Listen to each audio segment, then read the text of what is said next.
My name is James Cawyer. I was born in Brownwood, Texas, right in the middle of the state, March the 3rd, 1931. My parents lived on a farm outside of Brownwood for my first 12 years of my life, and then we moved into Brownwood, where I graduated from high school. Started the college at Abilene Christian. When did you College. graduate high I school? graduated from high school in 1948. Mm-hmm. And then you started I went college? to Abilene Christian College in Abilene, Texas. Went 2 years. I was a band major and enlisted in the Air Force in August of 1950. August of 1950. Huh. I had a brother and 2 sisters, all older than me. I have 1 sister still living. After my second year in college, when I enlisted, I went to Lackland Air Force Base for my basic training. And then I was assigned to the Air Force Band at Goodfellow Air Force Base in San Angelo, Texas. Mm-hmm. And that was probably in October 1950.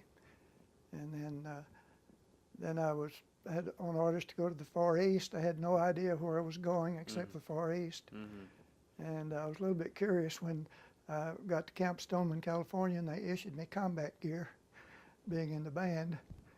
And but everything went well. I got to Japan before I found out I was going to Korea. And I'll have to admit I was a little apprehensive when I found out I was going over there before they were fighting, but Nervous? a little bit, but not a whole lot. Mm. But Have you heard anything about Korea before? Did you know not where really. Korea was? I really didn't know. I knew approximately where it was, but I knew nothing about it. You are the only very few who knew where it was. Huh. So how did you feel about this facts that you have to go to a country that you really don't know, but you may die there? Well, I knew when I went in the service, I'd go wherever they told me to. And being in the band, I thought, well, surely I won't actually be in combat. And of course, I never was, although I carried a weapon the whole time I was there. My brother was in World War II, and so, it wasn't something that was that new to them. He was a bomber mechanic in World War II in Europe. Mm-hmm. And so, I corresponded with him just like I would have if I'd have been somewhere else. And it really wasn't that bad. We traveled a lot. We went to most of the air bases in Korea on a regular basis, and some in Japan. And odd enough, I had a cousin in the Air Force Band in Tokyo, and I got to see him several times while I was over there. So you haven't received any real military training? Not combat training. Not combat training. Not at all? No. When I was in basic training, we went through the rifle range and through the gas house and things like that, but never any actual combat training. So what did you do in Daegu? How long did you stay there? We were there probably until about August. Uh-huh. And then when 5th Air Force Headquarters moved to Seoul, we were moved up there with them. But in Daegu, what did you do? You have a skill to play band, right? Yeah, that's right. And you didn't have any combat training. You didn't have any mechanical training, right? Right. What did you do? Just the band. That's it? That's it. So what is your typical day in Daegu? Well, of course, we weren't there a lot because we traveled so much. But I also worked in the band supply room, but we'd rehearse usually every day. And if we were there, there wasn't much else we could do. What do you mean by traveling a lot? You mean to the different air bases. We flew a lot to the different air bases in Korea. To do what?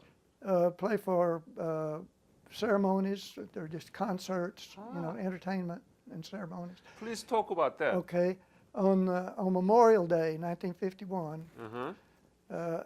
we went to they were opening a United Nations cemetery at Pusan, Uh-huh. and they flew us down there along with the 8th Army Band for the ceremony there. While we were rehearsing that day, they were completing the burial of some 2,000 to 3,000 bodies that had been buried other places. They were in body bags. That was the occasion where you played the band. That was one of the ceremonies we played at. Yes. While they were burying those, the stench was so bad from the bodies that, you know, you could taste it more than smell it, because some of them had probably been dead for, some of them maybe up close to a year, you know, since the beginning of the fighting. And they had moved them to this United Nations cemetery. They weren't in coffins, they were in body bags. Body bags. Mm-hmm. And they were digging trenches that were the width of the length of the bodies. They'd dig trenches, you know, maybe 50 yards long, and then they'd put the bodies in there at, you know, at regular spaces, and then, you know, side by side, but far enough apart that they could distinguish the different graves. Who were there at the that funeral ceremony? Who was there? Yeah. Do you remember? No, I know there were a lot of high officials, but I don't remember specifically. Any Korean high official? I think so, but I don't remember for sure. Then the next day, of course, was when they had the ceremony, and it was raining, and that had settled a stench, so we were glad it was raining. And of course, I can remember. I get pretty emotional about it. I was 20 years old, and I remember thinking, you know, all of these guys here, and you know, I could have been one of them. Yep. And of course, I was very thankful that I wasn't.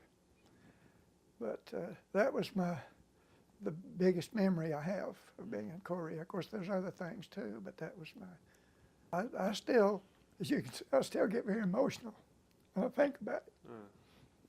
And when I can't sing our national anthem now without choking up. And when I So whenever you sing national anthem, you remind that? Oh, yes. And when I hear taps, too. Of course, we play taps at our meeting every month, and it's hard for me.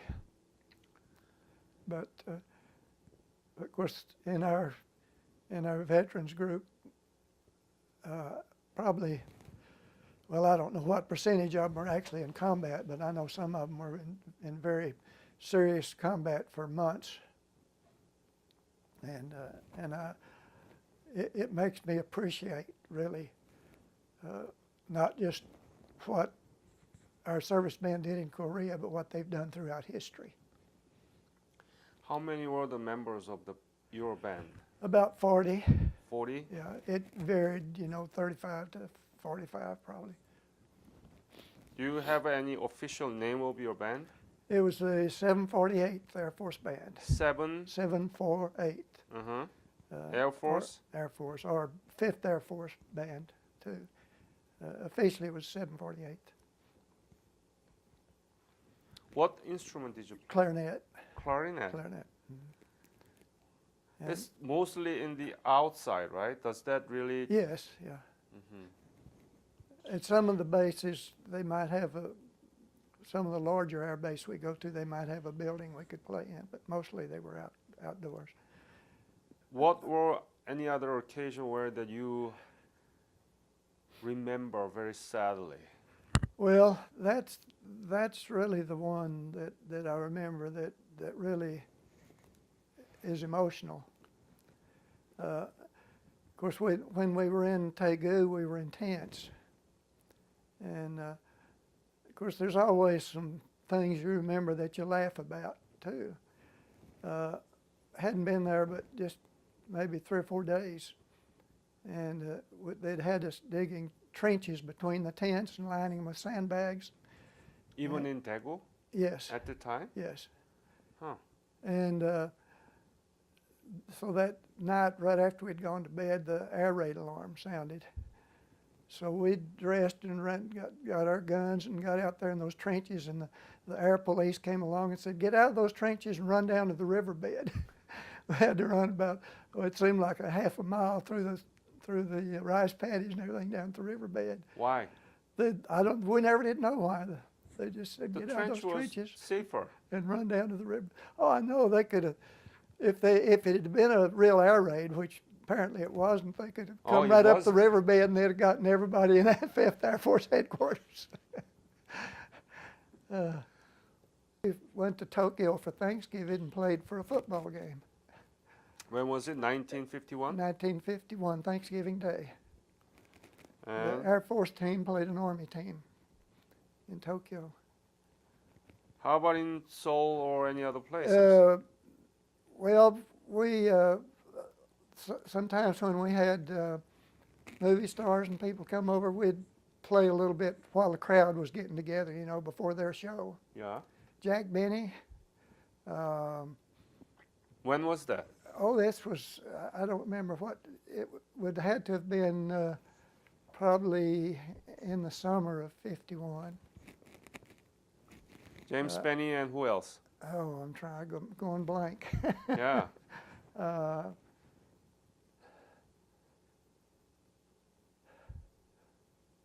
I can't even think of their names now. That's been 60 years ago. Any actress? Yes. Beautiful actress? Yes. You can think of the name? No, I can't. Oh, come I can't on. remember Give me that.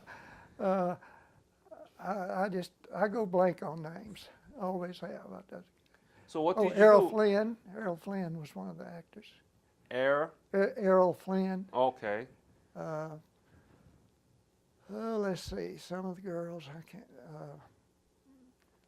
I can picture 2 of them, but I can't think of their names. When we moved up to Seoul, we were in a house, a Korean house on the 5th Air Force, in the Air Force compound, but it had no heat or running water. And so when the cold weather started, they moved us into what had been a Presbyterian Church? children's home. Children's home. It had a 2-story brick house, and then it had a 2-story dormitory, both brick, and of course they were heated. They were down the street from 5th Air Force headquarters about 2 blocks, not in a military compound at all. Was in Seoul. It's in Seoul. How was Seoul like in 1951? Seoul was pretty much destroyed. There were there were a lot of buildings, different places, but you could go up one of the streets and there'd just be rubble. And you'd come to a church building and it'd be intact, there'd be some pock marks on it, and get the other side out and it'd be rubble again.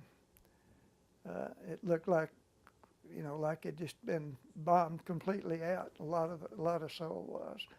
But there were areas in it that were not that way, but a lot of it was. I know the commanding general of 5th Air Force had guard duty at his house one night, and it was a nice house with a big high wall around it and everything.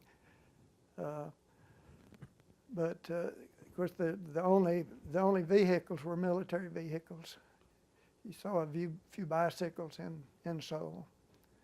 How about people? There were a lot of people there, but we didn't have much contact with them. Of course, we had some people that helped us with their house cleaning and laundry and things like that. Oh, you did? You mean regular Korean people? Yes, regular Korean people. Usually they were, there'd be some couple of teenage boys that did a lot of the janitorial work, and I think we had some women too that helped with that. And then on our laundry, we never did really see the women that did the laundry. We saw a lot of them on the riverbanks, beating clothes with rocks, and that's how they did the laundry mostly. For you? For us, and I guess for themselves too. But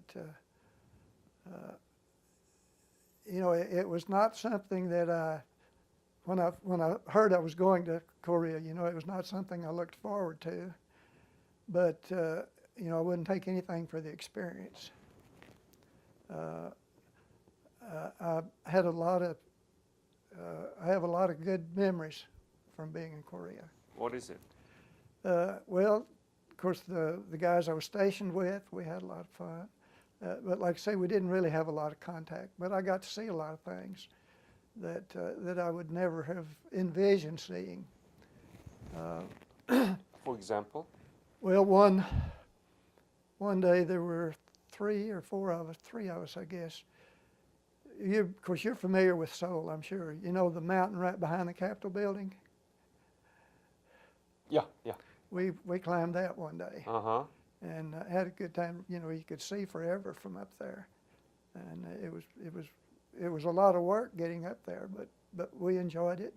There was a frozen waterfall right at the foot of it, almost right behind the Capitol building there. And this would have probably been in March of '52.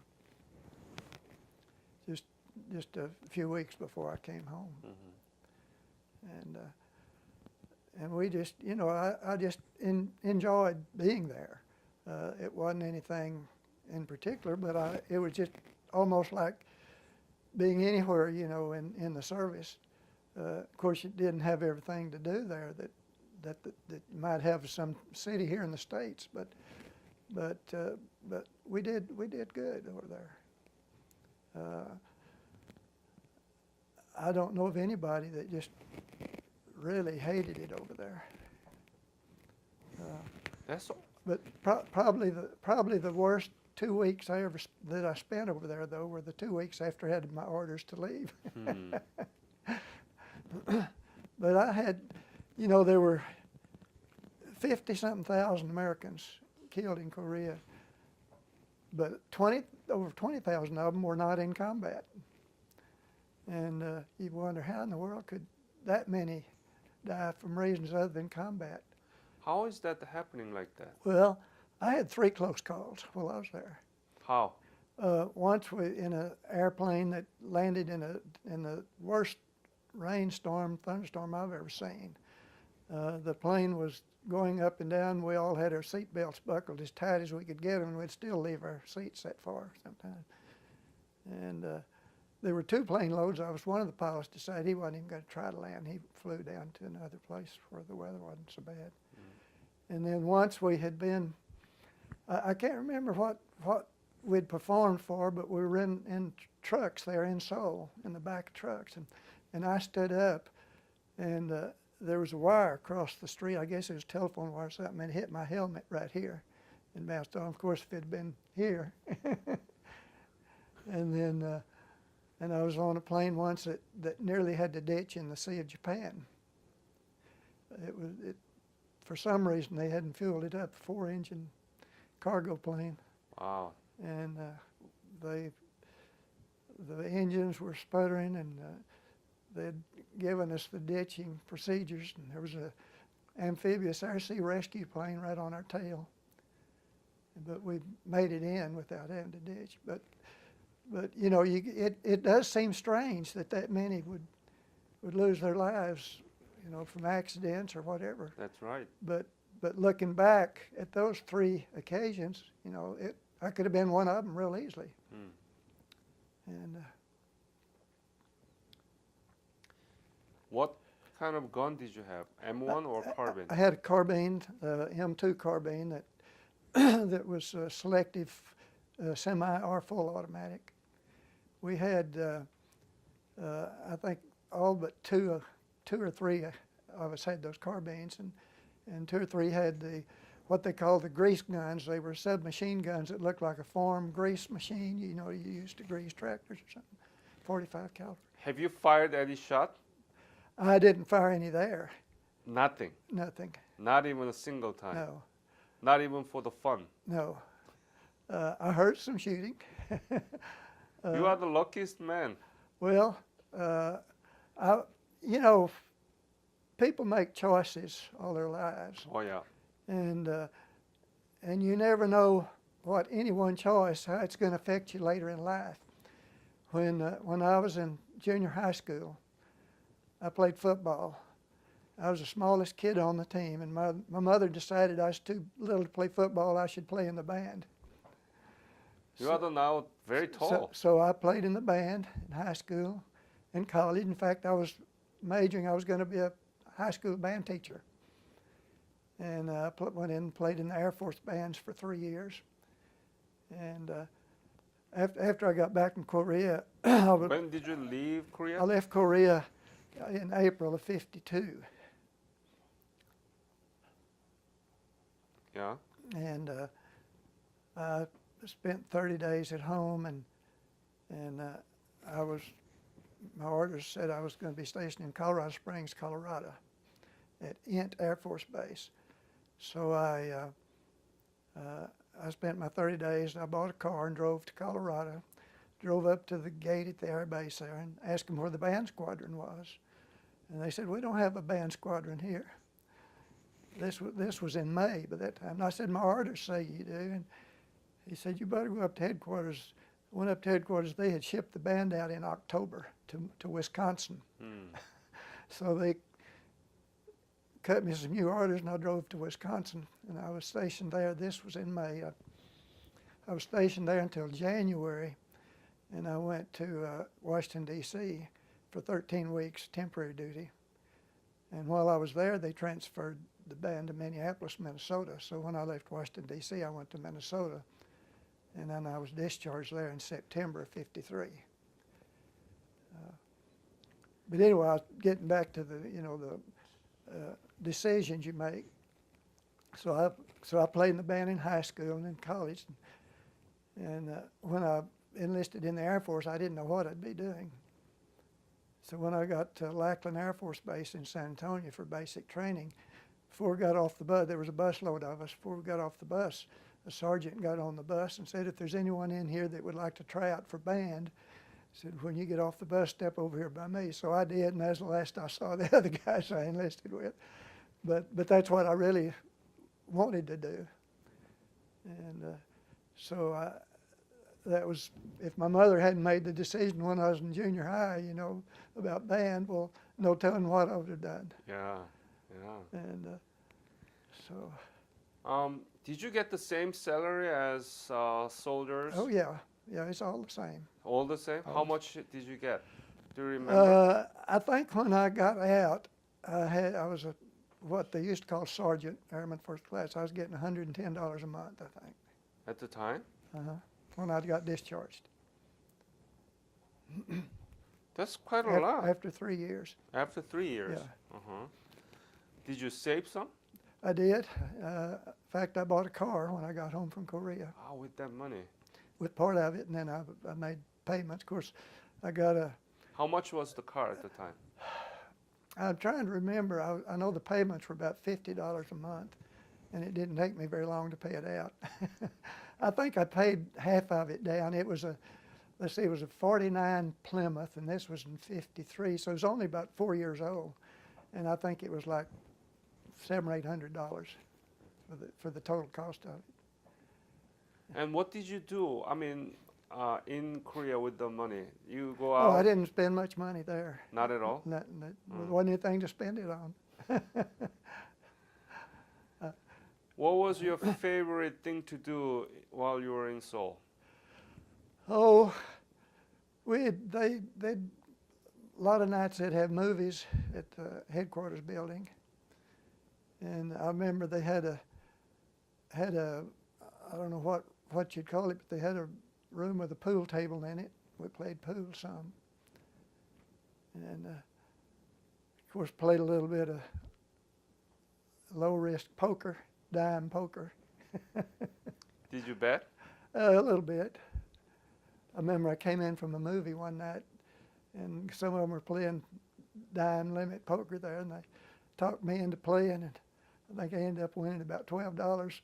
Oh. So. 1/10 of your salary.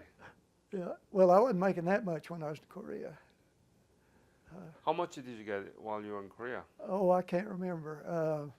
60? I was a private when I got over there, and I got the first stripe. I hadn't been there too long, and then I got a second stripe before I left there. so it went up some, but I can't remember. That's been too long ago. Any movie that you remember that you saw there? No, not really. Most of them are old movies.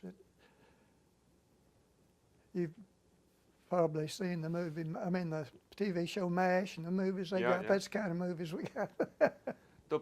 Your favorite location in Seoul while you are doing service there? Well, I liked Seoul better than Daegu, yeah. Why? Well, we had better living quarters for one. Of course, in Daegu, we had the same bed, had a folding canvas cot and a sleeping bag, and we had the same thing, but we had a shower in our building in Seoul. Wow. And it wasn't a tent, it was a brick, nice brick building. Our sleeping bags were, I don't remember what they called them, but they were, when you zipped them up, you'd have about this much of your face showing, and we'd leave the windows open about that far at night, let the air circulate, and our faces would be almost black from the coal smoke when we'd wake up in the morning. But I've seen, let's see, 2 or 3, I've seen 3.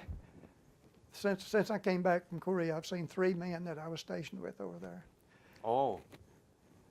But 2 of them were when I was in Washington, D.C. And then one of them was still there when I left, but after I was in Minnesota, he was transferred to that same band. But oddly enough, in our local chapter of the Korean War veterans, there's a man in there that was an air policeman in Daegu when I was there. And my tent was about this far from the stockade that he helped guard. Uh-huh.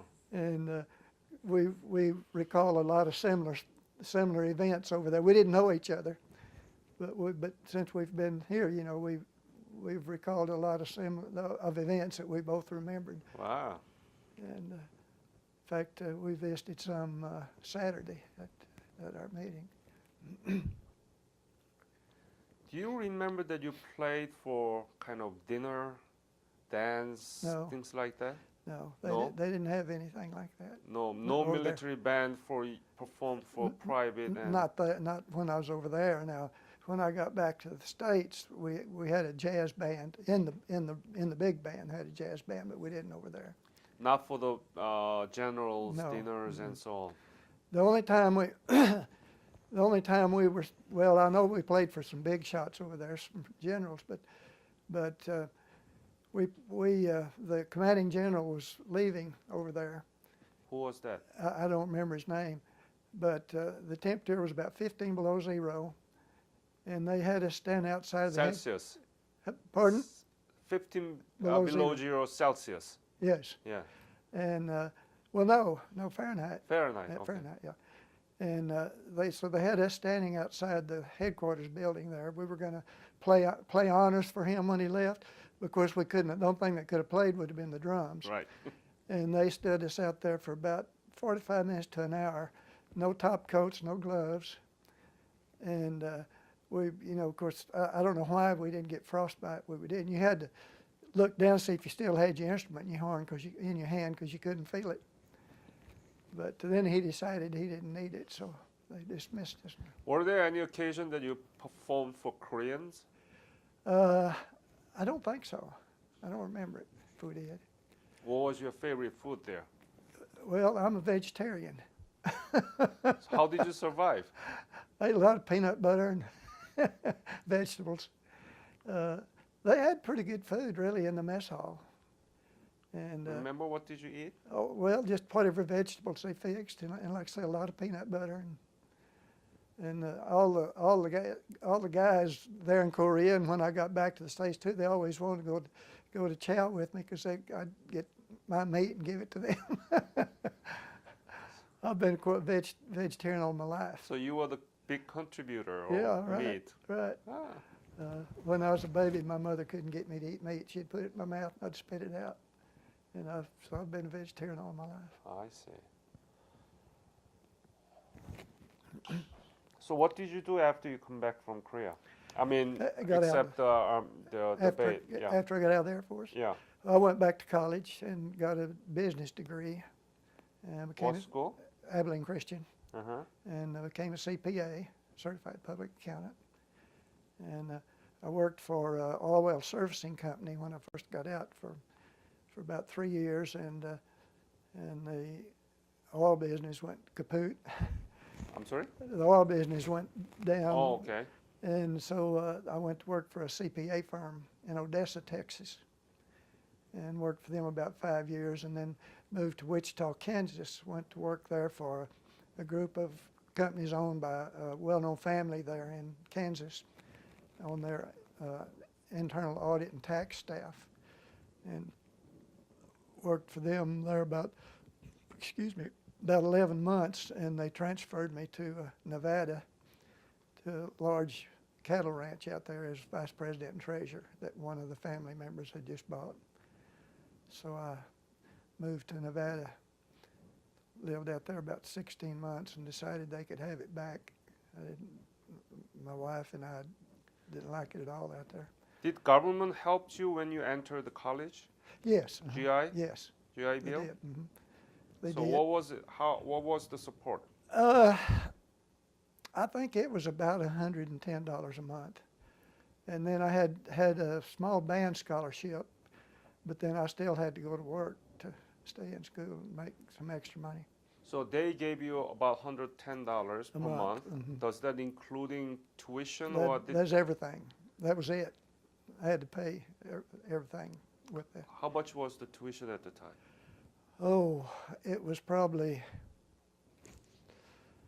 I can't remember. It took just, well, let's see, I had that, and I had a, I think a $500 a semester band scholarship, and then I was making about $20 a week working, and it took just about all of that To pay to for the pay tuition? to the school and room and board and all that. And it wasn't near as expensive then as it is now. Of course, it was a private school. So what do you think is the impact of Korean War and your service during the war upon your life? Like I said earlier, it has made me really appreciate the men and women that have sacrificed so much for this country. Because what we did in Korea was for this country too. There's no question about it. What did you do for your country? What specifically?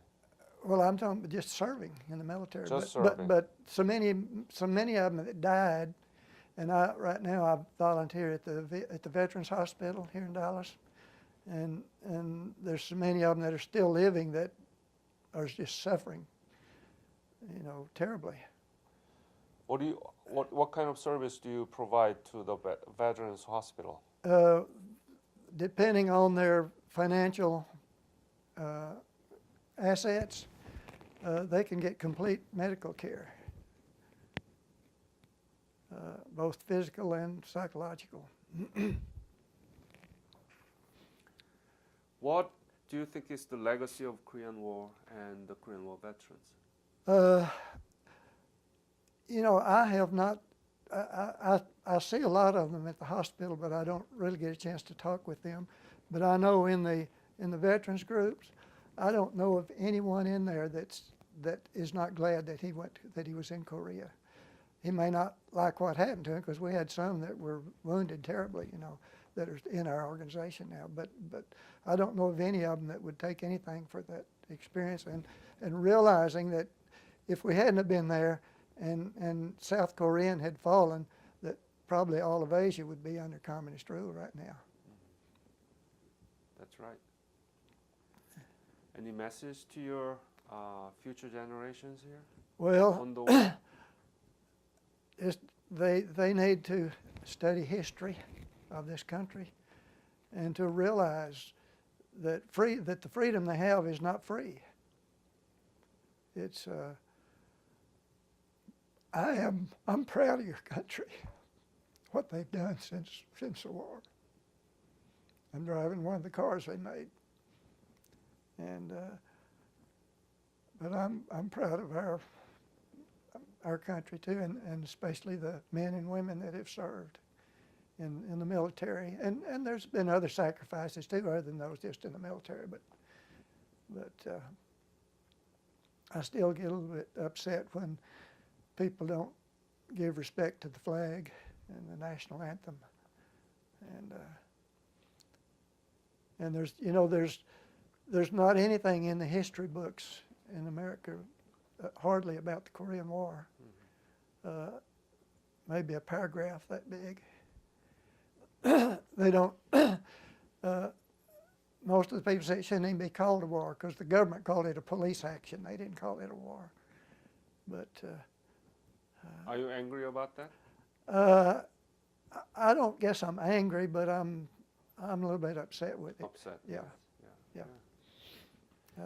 Do you have children, grandchildren, I have great-grandchildren? 3 sons and 5 grandsons and 2 granddaughters and a great-granddaughter. How old are they? The youngest? The youngest great-granddaughter will be a year old next month. Uh-huh. My oldest grandson is 27. He just completed medical school. He's now a doctor. Good for him. Oh, but his brother, who's 2 years younger than he is teaching school in Seoul now. Really? Yeah, in a private school there. Oh, do you know the name? No, I don't. I think it's a religious school. I think it's a Methodist school, but I'm not for sure. He's been over there since I guess since February or March, and he'll be coming home in December. This December? Uh-huh. Does he enjoy that? He does. He's ready to come home, but he was an art major in school and a good artist, but it's hard for artists to find good jobs. Right. And he found about this opportunity and went over there, and his mother is a science teacher and his aunt's a science teacher, so he's teaching science in that school. Good. And did he talk to you about his decision to oh move? yes, yeah. What did you say to him? Well, I told him I thought it'd be great. I think it's a great opportunity.